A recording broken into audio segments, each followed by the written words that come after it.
Bueno, hermanos, continuamos en esta mañana entonces con nuestro estudio sobre la familia. La semana pasada comenzamos a tratar el tema de la responsabilidad de los hijos. Y antes de entrar al tema, por supuesto, les invito a abrir sus Biblias a Efesios, capítulo 6. Efesios, capítulo 6. Claramente vivimos en una época en la historia y en particular en esta nación en que la familia se está desmoronando y a veces en forma precipitada. Todos sufren cuando un hogar se desintegra, ¿no es cierto? Pero en particular, los que más sufren son los hijos. La palabra de Dios es nuestro manual de instrucción que nos guía, nos enseña, nos instruye a cómo levantar una generación de hijos piadosos. Realmente no es difícil, dijimos esto la semana pasada, no es difícil entender el plan de Dios para los hijos, para la familia. Sin embargo, es difícil tal vez implementarlo. Entenderlo es fácil, la implementación del mismo es otra cosa. Tal vez pudiéramos resumir todo lo que la Biblia nos enseña en cuanto a cómo criar a nuestros hijos por medio de dos afirmaciones. La primera es: enseña a tus hijos la verdad de Dios y su ley todo el tiempo. ¿Ustedes recuerdan la ilustración de Deuteronomio 6? Cuando te acuestes, en el correr del camino, cuando te levantes, en otras palabras, a través del día, enseña los preceptos de la palabra de Dios a tus hijos. Y la segunda afirmación es la siguiente: demanda que ellos obedezcan la ley de Dios y disciplínalos físicamente cuando no lo hacen. Estas dos afirmaciones, repito, resumen todo lo que la Biblia enseña sobre la educación de los hijos. Simple. Enseña a tus hijos la verdad de Dios y su ley todo el tiempo. Y en segundo lugar, demanda que ellos obedezcan la ley de Dios y disciplínalos físicamente cuando no lo hacen. Esto es lo que Dios demanda de nosotros como padres, la implementación constante y sistemática de estos dos principios. La vez pasada también vimos, y estamos repasando, que es difícil para los hijos aprender a ser piadosos por tres razones básicas. Se las repito. La primera es: nacen con una naturaleza pecaminosa. ¿Se acuerdan? En otras palabras, nacemos pecadores, no nos transformamos en pecadores. El rey David lo expresó de esta manera: en pecado me concibió, ¿quién? Mi madre. No que era él un hijo ilegítimo, sino que nos enseña que aún en el momento de la concepción, desde ese momento, a partir de toda una vida, el ser humano es un ser pecador. Nacemos con la predisposición, la inclinación al mal. Y dimos varias ilustraciones que observamos en nuestros hijos. La segunda razón que es difícil para que el hijo crezca en una forma piadosa es que el mundo se encuentra en un mundo o un medio ambiente cultural que va en contra también de lo que uno está enseñando en la palabra de Dios. El mundo en que los chicos crecen y se desarrollan es un mundo que estimula a lo malo e inculca valores que son contrarios a la palabra de Dios.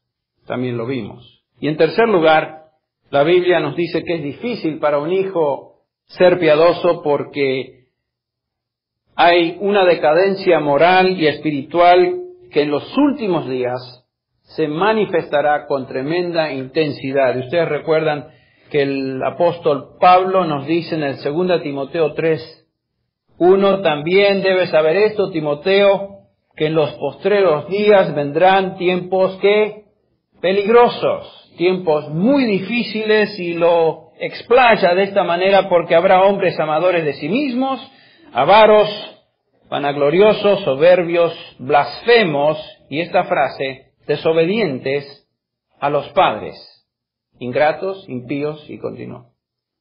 Los chicos necesitan supervisión, dirección, asistencia moral y espiritual. Entonces, en Efesios capítulo 6, leemos una vez más la receta que el Señor nos da para la educación, crianza de nuestros hijos. Hijos, obedeced en el Señor a vuestros padres, porque esto es justo. Honra a tu padre y a tu madre, que es el primer mandamiento con promesa, para que te vaya bien y seas de larga vida sobre la tierra. Como vimos, la obediencia y el respeto a los padres es algo que debe ser enseñado.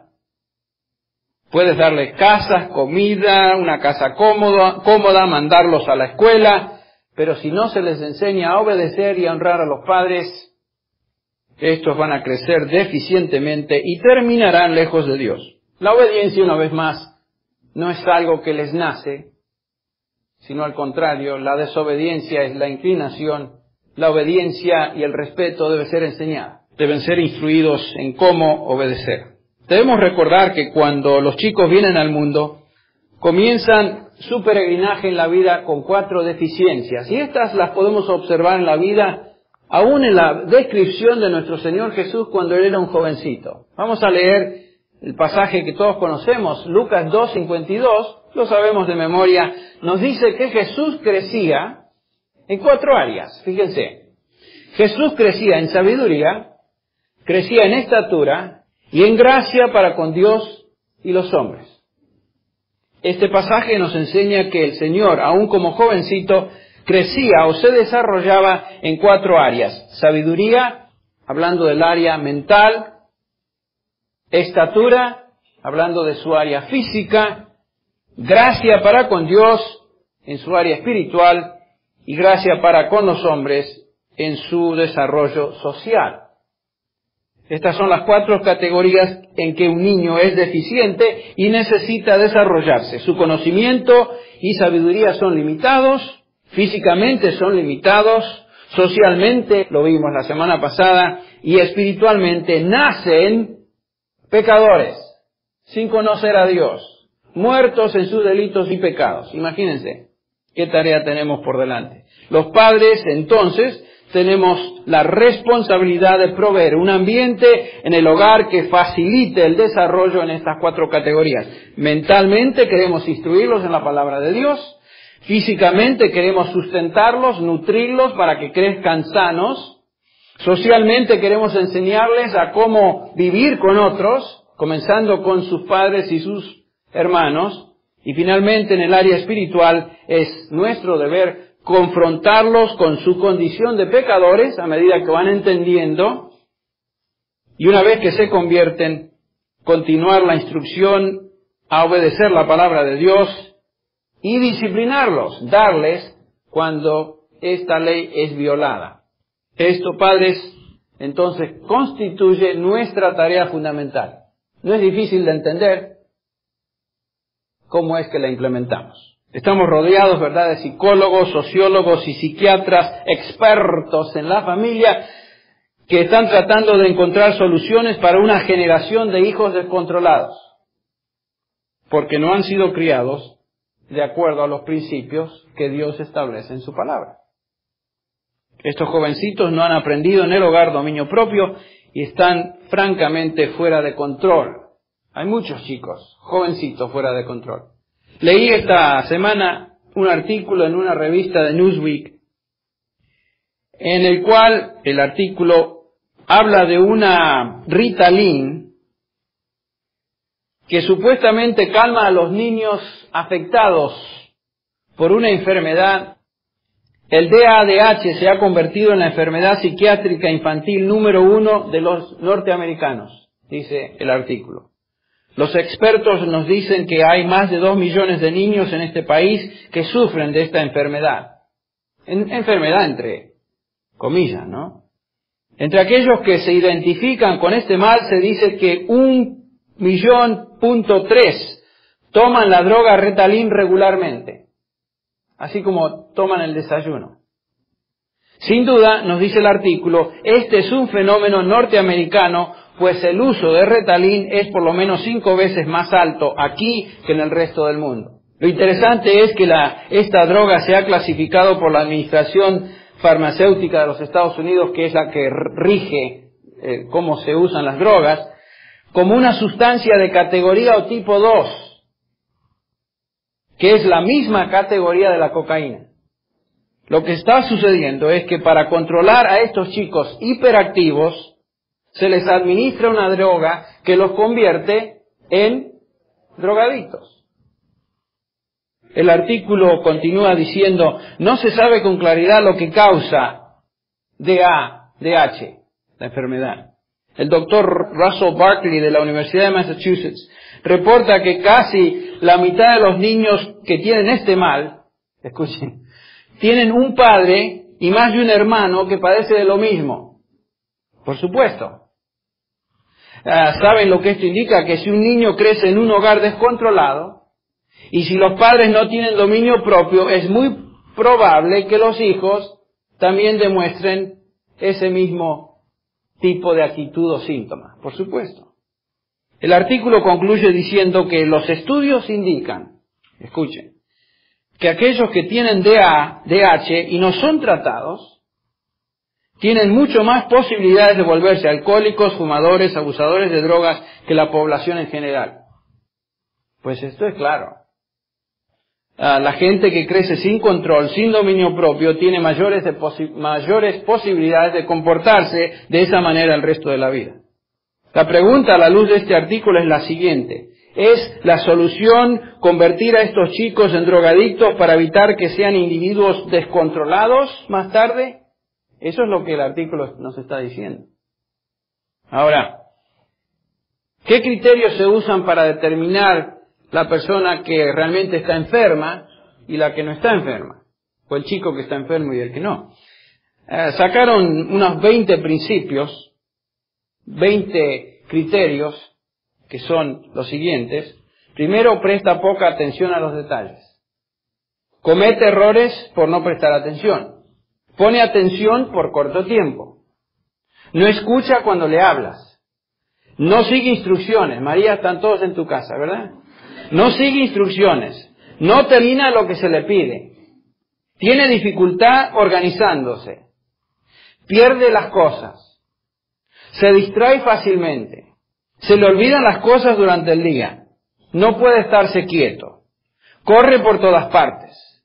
Tiene dificultad de jugar en silencio. Actúa como impulsado por un motor. Habla demasiado. Contesta antes de que la pregunta haya sido completada, etcétera, etcétera. ¿Qué les parece la lista? Científica, totalmente. ¿Saben a quién describe? A sus hijos. Y a los míos, en cierta edad, a cada uno de los chicos. Y nos dice que los enfermos de esta enfermedad, si poseen 6 de estas categorías, ya están enfermos. ¿Se imaginan? Estamos todos enfermos.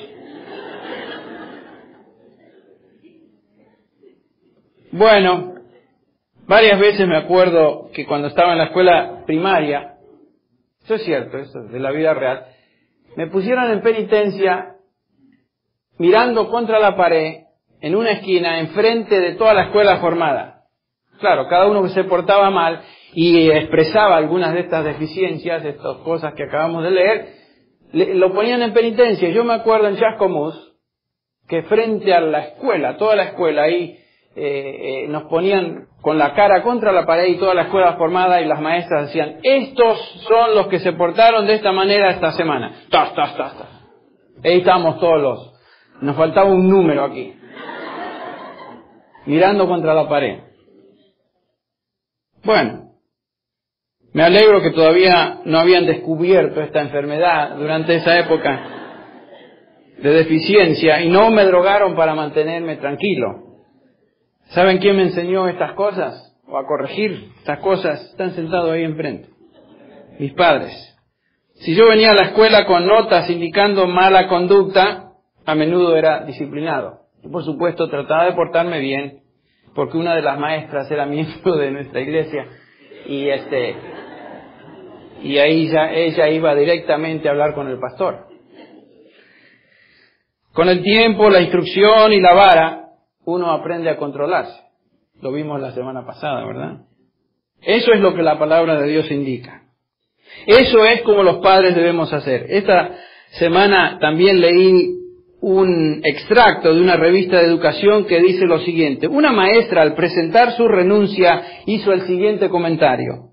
El día de hoy en nuestras escuelas públicas, y esto es cierto, las maestras temen a los directores temen a los superintendentes temen a los miembros de la comisión directiva, los miembros de la comisión directiva temen a los padres temen a los hijos, y los hijos no temen a nadie.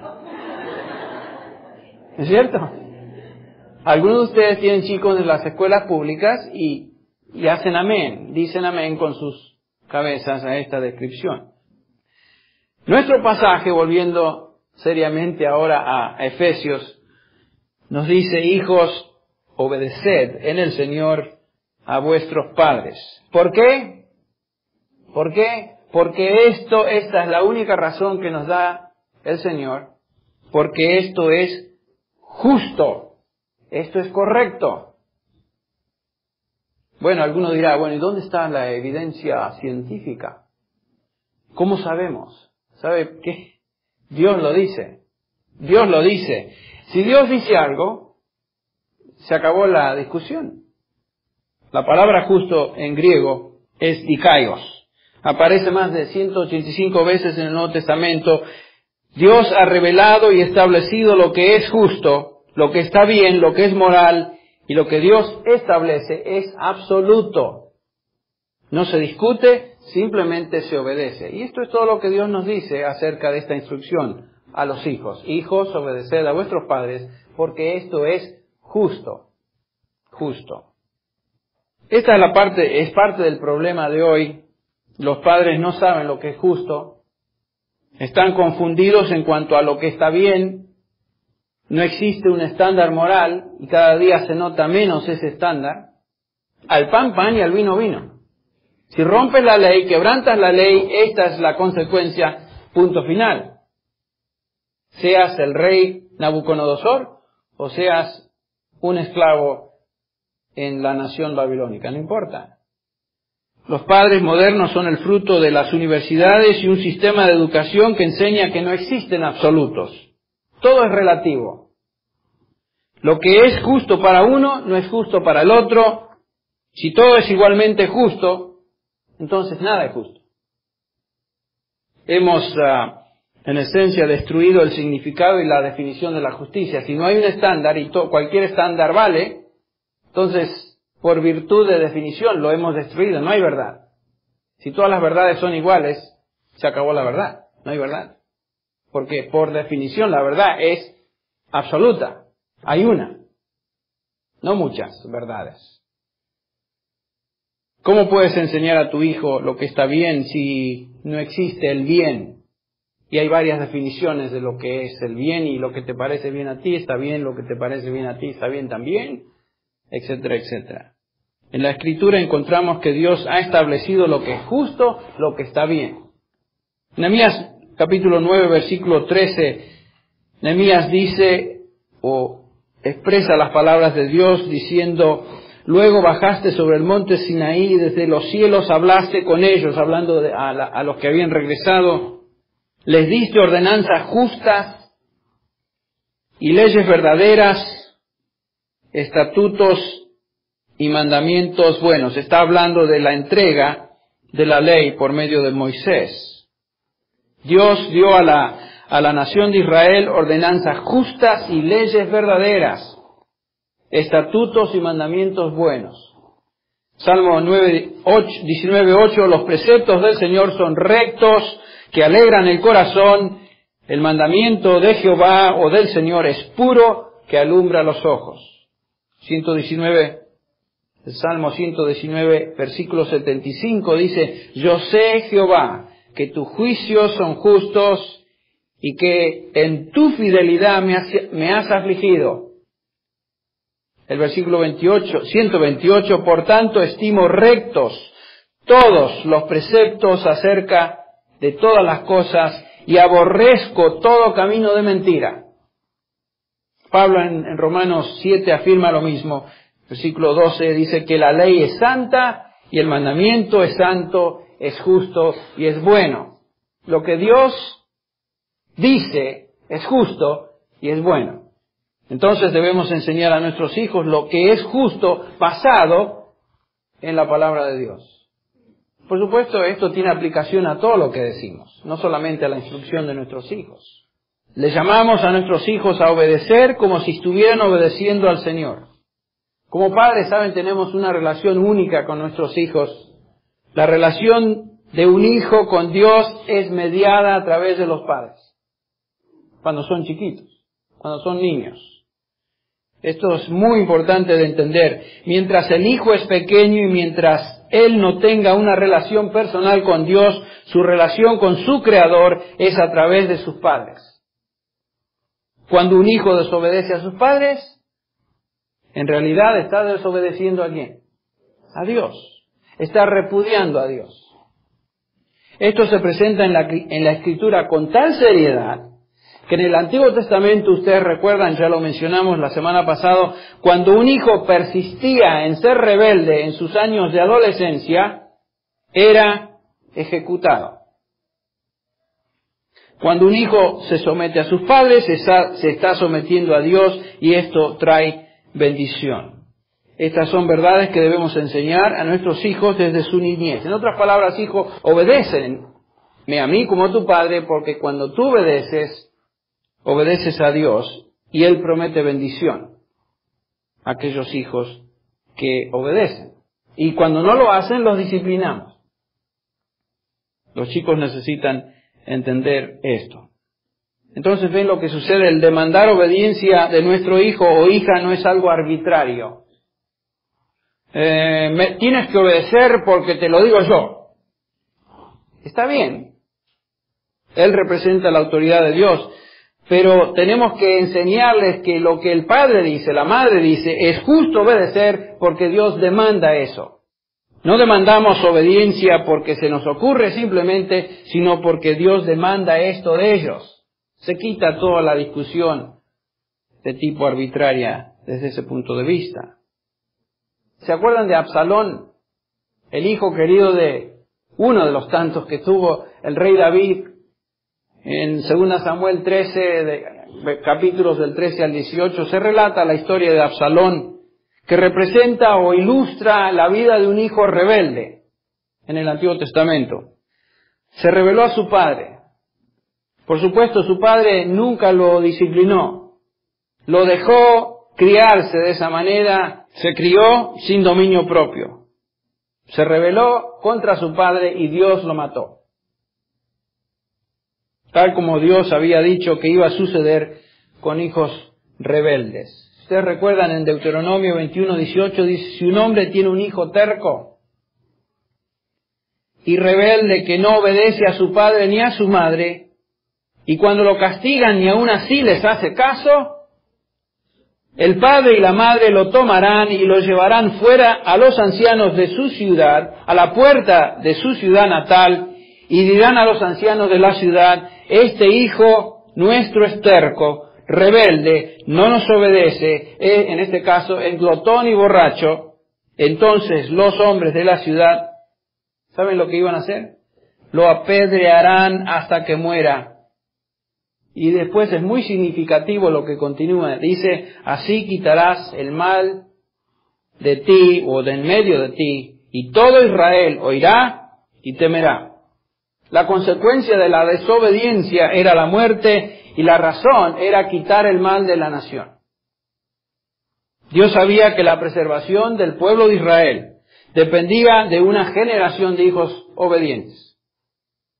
Si no se preservaba de esta manera la nación y el futuro de la nación iba en juego. Ahora, cuando enseñamos a obedecer, no solamente estamos hablando de conducta externa, sino estamos también hablando de actitud, que se traduce en honrar a los padres. Regresando a Efesios, Efesios 6, se refiere a Éxodo 20:12, honra a tu padre y a tu madre, para que tus días sean prolongados sobre la tierra que el Señor tu Dios te da. Claramente en el Antiguo Testamento, de los 10 mandamientos, Este es un énfasis de la obediencia, no solamente a ser manifestada por fuera, sino por dentro. Dice Dios que el hijo debía honrar a su padre y a su madre. Respetar, reverenciar. Cuando uno honra a su padre y a su madre es porque tiene una actitud de amor hacia ellos, de respeto.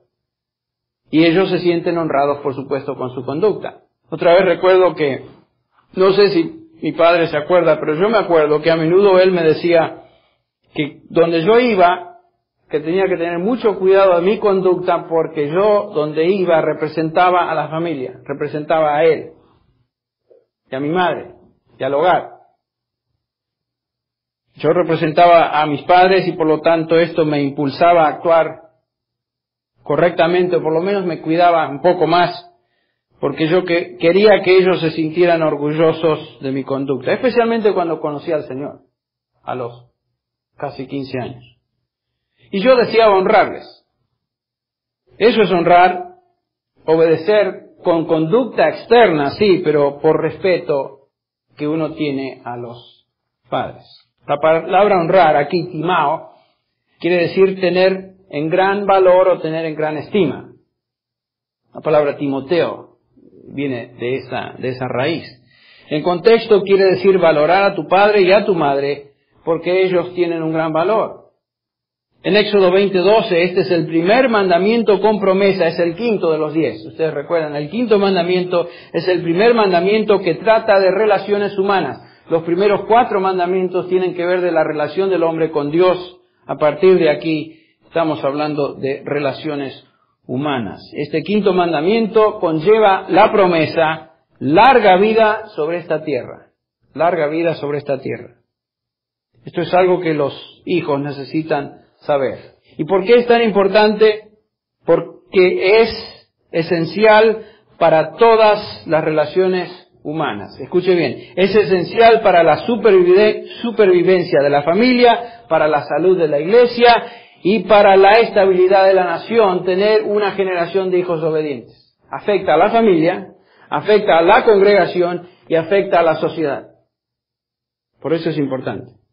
Una generación de hijos rebeldes, sin dominio propio, sin disciplina personal, destruye a familias, a iglesias y a naciones. Díganme si no es lo que estamos viendo hoy. Recuerden lo que vimos en Proverbios la semana pasada. El hijo sabio, dice, alegra a su padre, pero un hijo necio es tristeza para su madre. Algunas de ustedes, hermanas, tal vez se identifiquen con esto. Pero no solamente es tristeza para la madre, nos dice ahí que en Proverbios que el que engendra al insensato, para su tristeza lo engendra. Recordemos a David. ¿Qué es lo que él observaba en Absalón? ¿Qué trajo la vida de Absalón para él? Tristeza, amargura, porque no fue disciplinado. El padre de un necio no puede sentir gozo o felicidad. El hijo necio es una humillación para toda la familia, una aflicción para la iglesia y una carga para la sociedad. ¿Qué tal en algunos casos donde tal vez el adolescente, el hijo que se vive bajo el techo del hogar con sus padres, llega a cierta discrepancia de opinión en cuanto a ciertas cosas? Y dice, padre, yo prefiero no seguir esto que es tu deseo, creo que debo ir en esta dirección. ¿Existe alguna receta bíblica, algún principio que nos ayude a discernir cuándo es importante reconocer que los hijos tienen el derecho de tomar ciertas decisiones propias, aunque vivan bajo la sombrilla de nuestro hogar? 1 Corintios 7, el versículo 36, dice lo siguiente: pero si alguno piensa que es impropio para su hija virgen que pase ya de edad, y es necesario que así sea, haga lo que quiera, no peca, que se case. Pero el que está firme en su corazón sin tener necesidad, sino que es dueño de su propia voluntad, y ha resuelto en su corazón guardar a su hija virgen, bien hace. De manera que el que le da en casamiento hace bien, y el que no la da en casamiento hace mejor. Dice Pablo, aquí. Lo que está sucediendo, el conflicto es el siguiente. Acá es un padre que ha decidido que va a mantener a su hija virgen. Sin embargo, su hija no está de acuerdo con esa decisión. Acordémonos del contexto en el cual se escribe esta carta. En esta época, y especialmente entre judíos, los padres tenían el papel dominante y único de decidir con quién se casaban sus hijos. Era cultural. En algunos países todavía existe esta práctica. Y yo creo que debería existir todavía. Que nosotros los padres tengamos la última palabra con quién se casa nuestra hija. A mí me encantaría la práctica esa, pero Mónica no estaría muy de acuerdo conmigo. Ese es el problema. Bueno, en este conflicto, ¿qué hacemos con la decisión final? Este pasaje creo que nos ayuda a entender y dice a los padres que en algunos casos que el hijo o la hija esté en desacuerdo con nosotros, no necesariamente esto implica rebelión. Y es correcto, en ciertos casos, permitir entonces que los hijos tomen ciertas decisiones siguiendo el deseo de su corazón. En otras palabras, ceder al deseo de sus hijos. Regresando a Efesios, la promesa es para que te vaya bien y seas de larga vida sobre esta tierra, abundante, rica, llena de satisfacción. Creo que esta promesa se refiere o habla de calidad, así también como de cantidad de vida. Dios definitivamente premia la obediencia en los hijos con todo tipo de bendición espiritual, emocional, social, y también permite que el hijo llegue al término de su edad madura. ¿Qué le pasó a Absalón? No llegó a lo que él podría haber llegado por su rebelión. Dios lo liquidó. La ley indicaba eso. Y en muchos casos, hijos rebeldes llegan a la conclusión prematura de sus vidas por su rebelión. El uso de drogas, estar envuelto en una pandilla, manejar bajo la influencia del alcohol, etc. Se exponen a peligros físicos que un hijo que no es rebelde no enfrenta. Eso es obvio. Posiblemente tenga referencia también a si los hijos, por ejemplo, son creyentes. Es muy posible que esta bendición sobre la tierra, o que tu vida sea larga sobre la tierra, se refiera a vivir también en el reino milenial. Ustedes saben que Cristo regresará y por 1000 años se gobernará esta tierra, y posiblemente tenga referencia a eso también. Y finalmente algunos comentaristas dicen que tenga o sea una referencia también a vivir con nuestro Señor en el nuevo cielo y la nueva tierra que es todavía por venir, ¿no es cierto?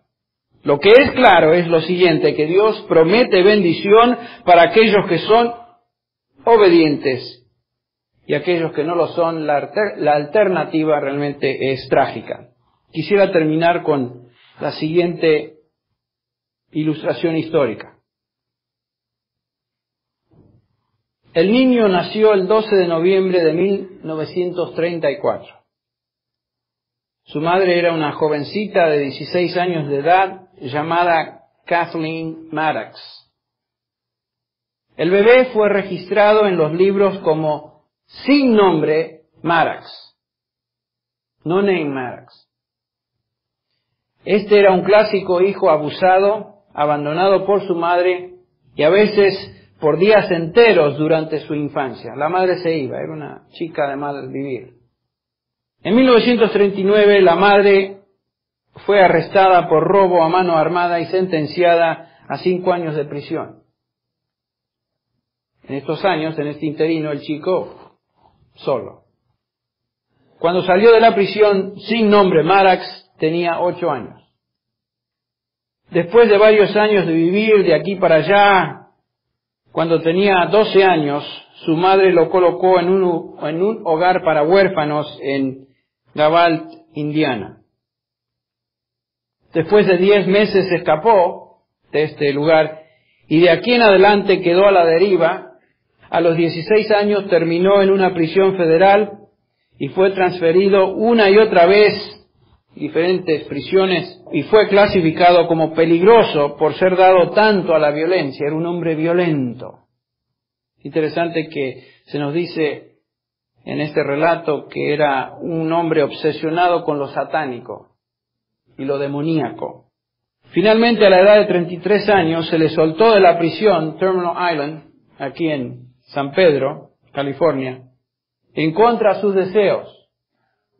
Él le decía a los guardias: este es mi único hogar que yo conozco, déjenme quedarme aquí. Sin nombre Maddox, es mejor conocido como el famoso asesino Charles Manson, que en los 60 sabemos lo que sucedió. Carlos Manson, o Manson. Qué trágico es ver, ¿no es cierto?, que un tierno bebé, sin atención apropiada, sin dirección en la vida, sin instrucción de ningún tipo, se pueda convertir en una monstruosidad de esta categoría. Es realmente trágico. Este hombre nunca fue instruido en nada.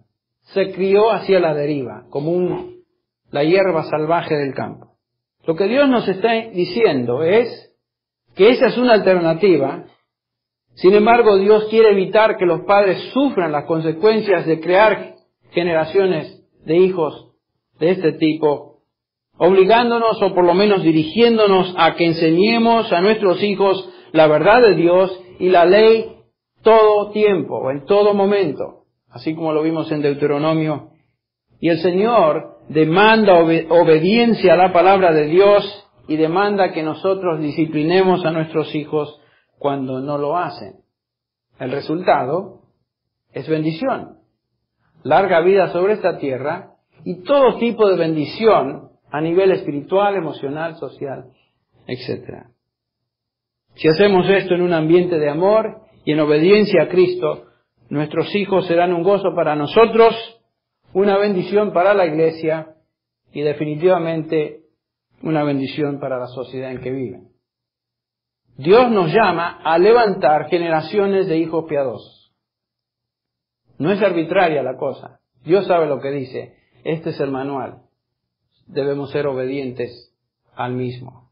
Y los resultados quedan en sus manos. Vamos a orar. Padre Celestial, una vez más, como cada domingo sucede, nos confrontamos a tu palabra, la meditamos y tú nos instruyes y nos enseñas. Pedimos, Señor, que esta instrucción tan simple tenga impacto en la vida de muchos padres que están escuchando este mensaje y que como resultado de obediencia a tu palabra experimenten el levantar hijos piadosos de tal manera que traigan honra a esas familias, a tu iglesia y a la nación en que viven. Señor, es nuestro deseo ser obedientes a tu palabra y comprometernos con la misma. Pedimos que tú la bendigas en nuestras vidas, en nuestras familias, particularmente en nuestros hijos. Lo pedimos esto en el nombre de Jesús. Amén.